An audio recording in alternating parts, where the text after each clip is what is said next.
Coucou les amis, j'espère que vous allez bien.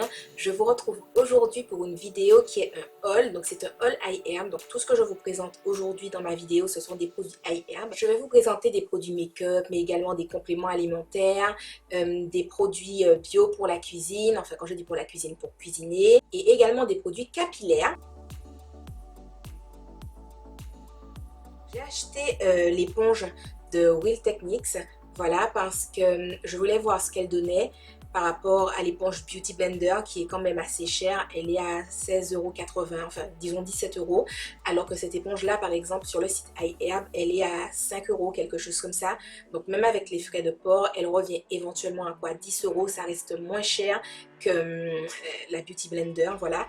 Donc je voulais voir ce qu'elle donne. Je l'ai utilisée pour faire le maquillage que je porte aujourd'hui. J'aurais préféré qu'elle ait un bout rond, vous savez, ce bout-là comme ça, qu'elle n'a pas. Mais bon, je trouve qu'elle est quand même très bien, elle fait son taf et surtout elle n'est pas du tout chère et elle a vraiment ce côté comme le Beauty Blender où on peut vraiment bien, je sais pas, j'ai envie de dire qu'elle est chewy mais je pense pas que ça soit un terme qui existe. Mais je trouve qu'elle est beaucoup plus malléable, on peut beaucoup mieux l'utiliser, je trouve qu'elle applique beaucoup mieux le maquillage que les éponges qu'on peut trouver sur eBay, Amazon qui coûtent genre 2 €. Pour moi ça fait genre the différence. J'ai pris 3 choses pour la cuisine. Donc j'ai repris du sucre de coco. Parfois quand je fais des recettes et que je poste les ingrédients sur Snapchat ou sur Instagram, vous me demandez où j'achète mes produits bio, mais des choses forcément qu'on ne trouve pas au supermarché ou des choses comme ça. La plupart du temps je les achète soit sur iHerb, soit dans la boutique Un Monde Vegan qui est à Paris. Je vous mettrai l'adresse également, le site quelque part sur la vidéo ou en barre d'informations. Donc j'ai repris du sucre de coco comme je vous ai dit. Je l'ai pris à la vanille parce que je trouve que c'est un espèce de goût qui est trop bon. Alors en fait, je l'ai déjà, mais mon paquet est presque fini. J'essaie de voir où il y a écrit combien de grammes il y a dans le paquet. 397 grammes, donc on va dire qu'il y a 400 grammes. Je trouve que c'est super. Bon après, le seul hic qu'il y a à utiliser ce genre de sucre, c'est que dès que tu fais une préparation sucrée, forcément c'est un goût de noix de coco. Donc tous les gâteaux que je fais qui sont nature ont un arrière-goût de noix de coco. Voilà, tu fais des pancakes qui ont un goût de noix de coco, tu fais des crêpes qui ont un goût de noix de coco, tu fais des gâteaux nature qui ont un goût de noix de coco un peu.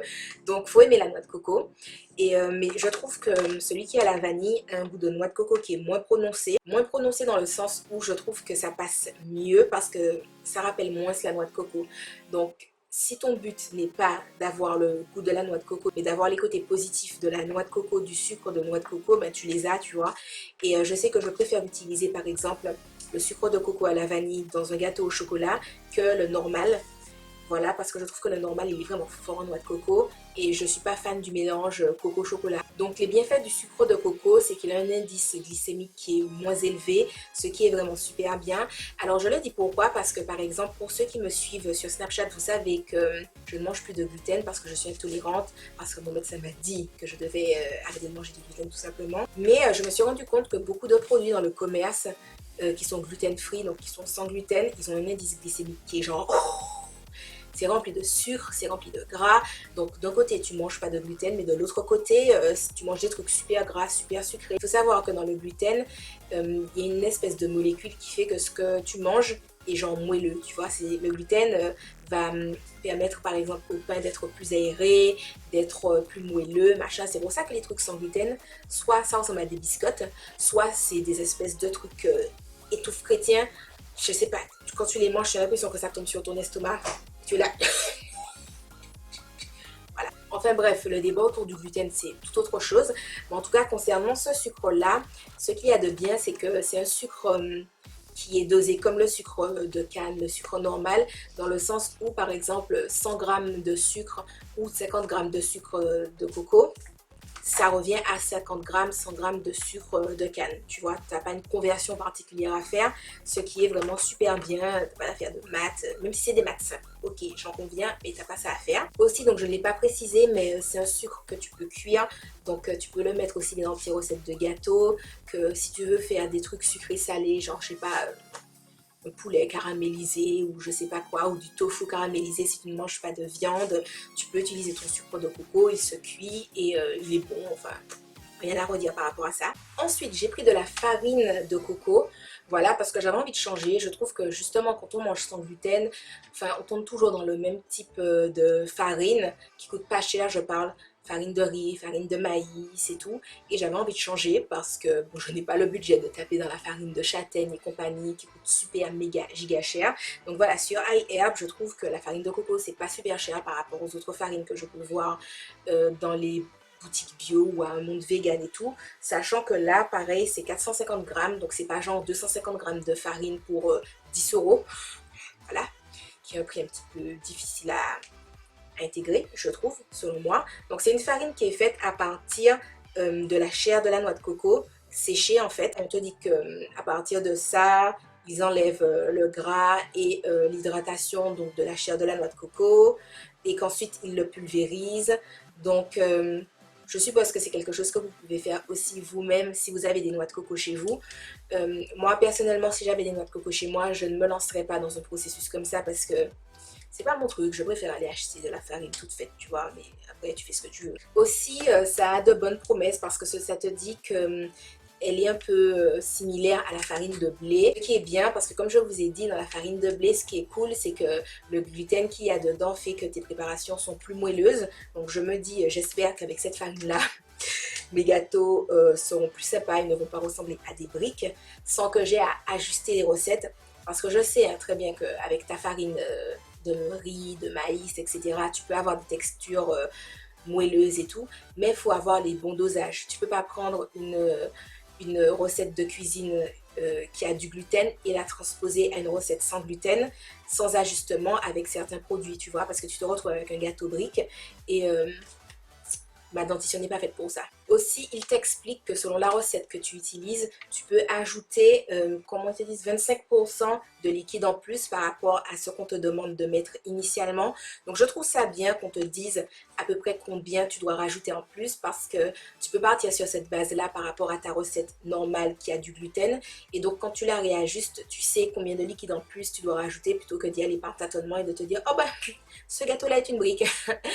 My bad. Et puis tu dois te dire, bon, ben, je dois refaire ma recette avec un peu plus de liquide pour voir ce que ça va donner. Là, ça te donne une base qui est censée être plus ou moins mangeable. Voilà. Ensuite, j'ai pris du beurre de coco. Ce n'est pas de l'huile de coco qui est cristallisée, qui est dure. C'est vraiment du beurre de coco. J'avais vraiment envie d'essayer pour voir ce que ça donnait, puisque je suis aussi intolérante au lactose. Donc, le lactose me cause moins de soucis que le gluten, donc en soi, je peux en manger de temps à autre, mais quand je fais mes recettes, la plupart du temps, j'essaie d'éviter quand même le lactose.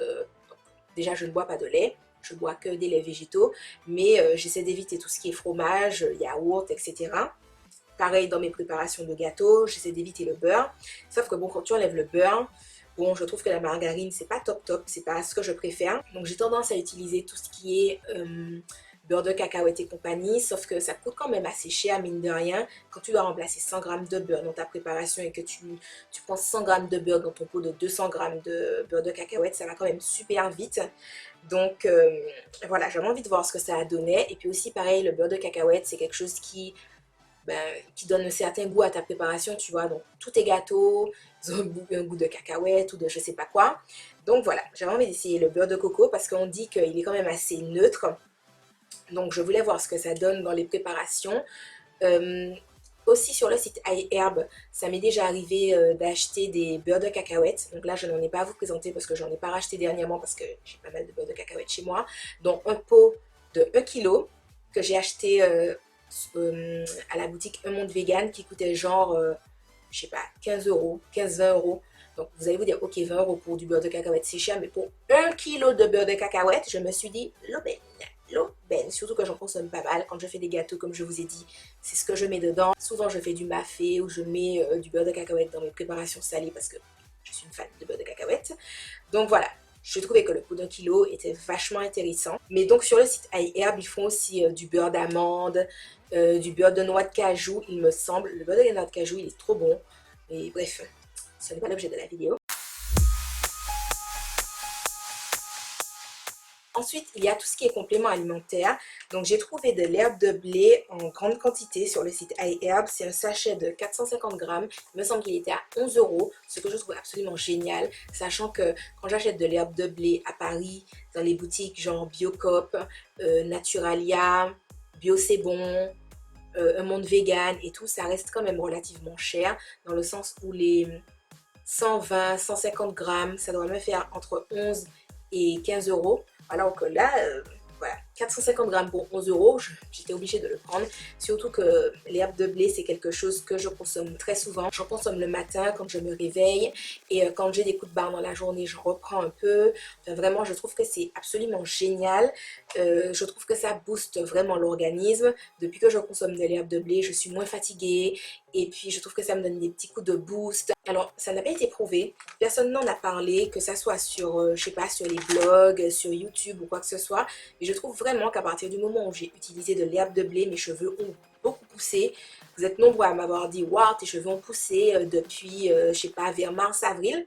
Mais ça m'a fait bizarre parce que ça m'a donné l'impression que mes cheveux poussaient normalement depuis le mois de septembre quand je les avais coupés.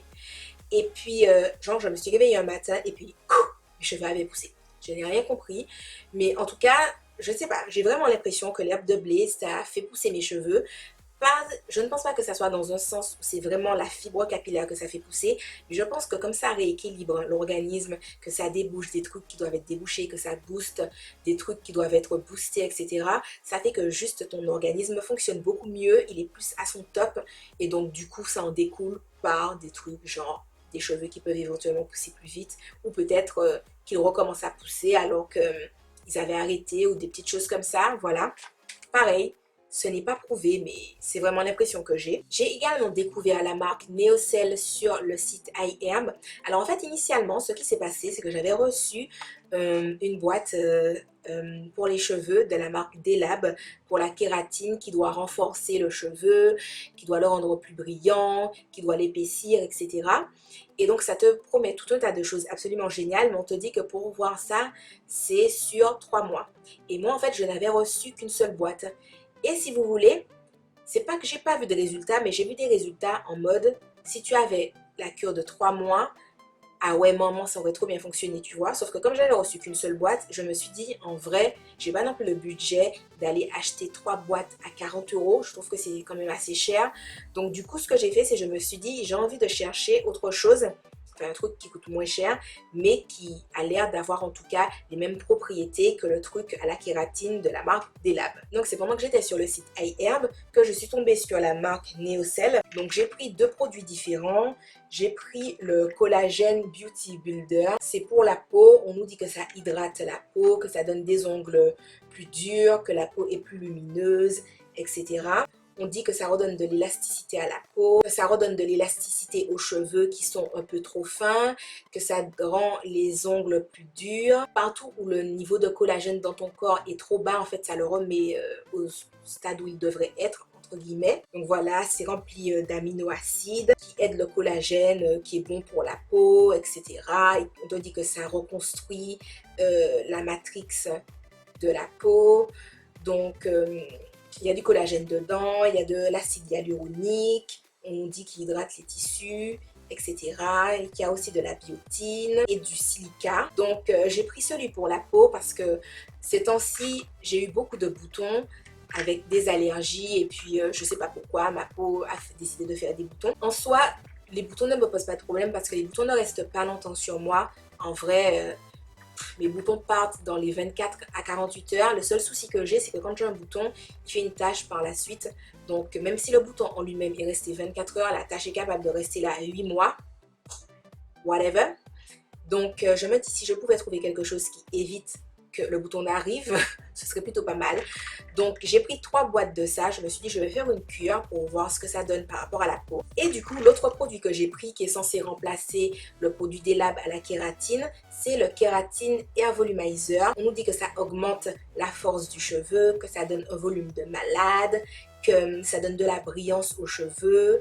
Et donc, c'est quelque chose qui est rempli de kératine et de collagène. Donc, on nous dit que c'est vraiment pour la santé du cheveu, que ton cheveu après il ne sera plus sec, qu'il sera plus épais, qu'il y a vraiment des nutriments top dedans. Ça dit aussi que ça permet de réduire la perte des cheveux qui découle des activités quotidiennes qu'on peut avoir. Il y a du collagène qui est censé rendre le cheveu plus sain, ils nous disent. Il y a de l'extrait d'amla, pareil, on te dit que c'est pour la santé du cheveu. Et il y a de la vitamine C. Et en fait, on nous dit que c'est un antioxydant qui est bien pour que le collagène fonctionne bien à l'intérieur de ton corps.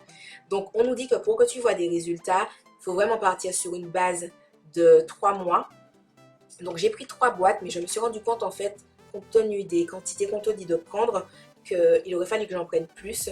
Donc, j'ai pas vraiment fait le calcul pour voir combien de boîtes j'aurais à racheter. Pour les 3 boîtes, je crois que ça m'a fait 30 € en tout. Et les 3 boîtes, je pense qu'elles doivent me faire au moins 2 mois. Donc, par rapport au produit Delab à la kératine qui est à 40 € pour 1 mois, je trouve que c'est déjà vachement moins cher. Donc, ça me va.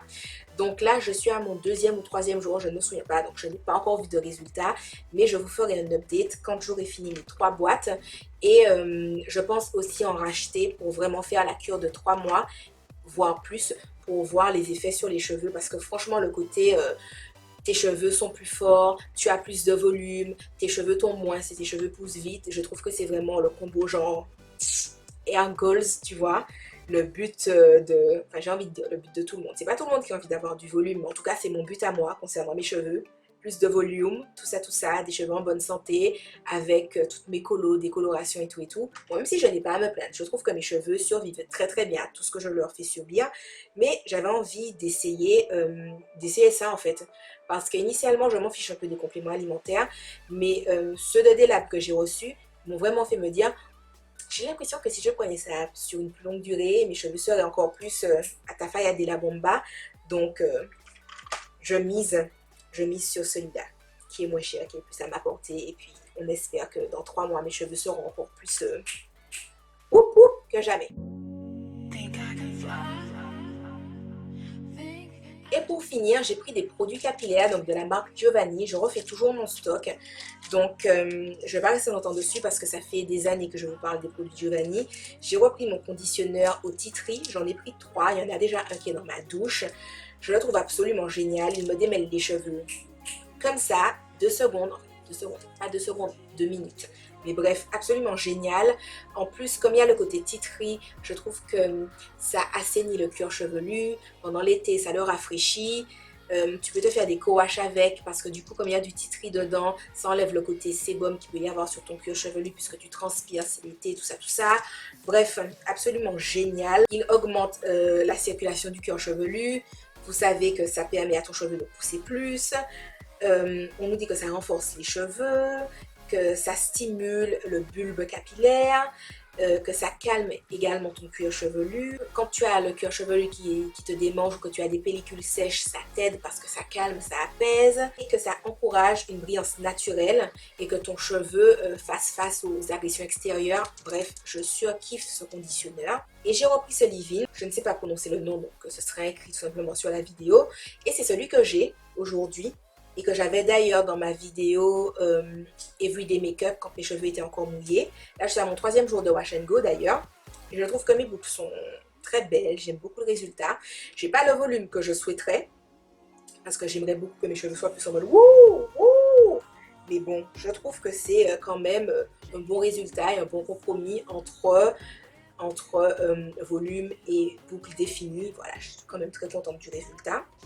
Et donc on nous dit que ça restaure la force du cheveu, on nous dit que ça nourrit le cheveu, que ça lui donne du corps, que ça permet de bien les démêler et qu'on peut facilement les styliser. Moi, sur moi, ce leave-in, il fait un petit peu gel crème, voilà. Donc je précise que j'ai des cheveux fins, donc c'est facile pour moi qu'un produit un peu crémeux épais fasse gel crème. Mais si vous avez les cheveux beaucoup plus épais, ça fera juste un leave-in conditionneur normal. Voilà. En tout cas, moi, il fait un petit peu effet gel crème sur moi. Voilà les amis, j'espère que cette vidéo vous aura plu. J'espère qu'elle aura pu vous aider sur vos achats de produits bio, naturels et tout et tout. Si jamais vous achetez les produits Neocell pour faire une cure, n'hésitez pas à me le dire. Comme ça, vous pourrez me dire si vous voyez des résultats ou pas sur vos cheveux. J'ai un code de réduction pour vos premières commandes sur le site iHerb que je mettrai là, mais il est toujours en barre d'informations. Je commande tout le temps sur le site iHerb. J'espère que vous avez passé une bonne journée, que vous avez passé un bon moment en ma compagnie. Je vous fais de gros bisous et je vous dis à la prochaine dans une autre vidéo. Bye bye!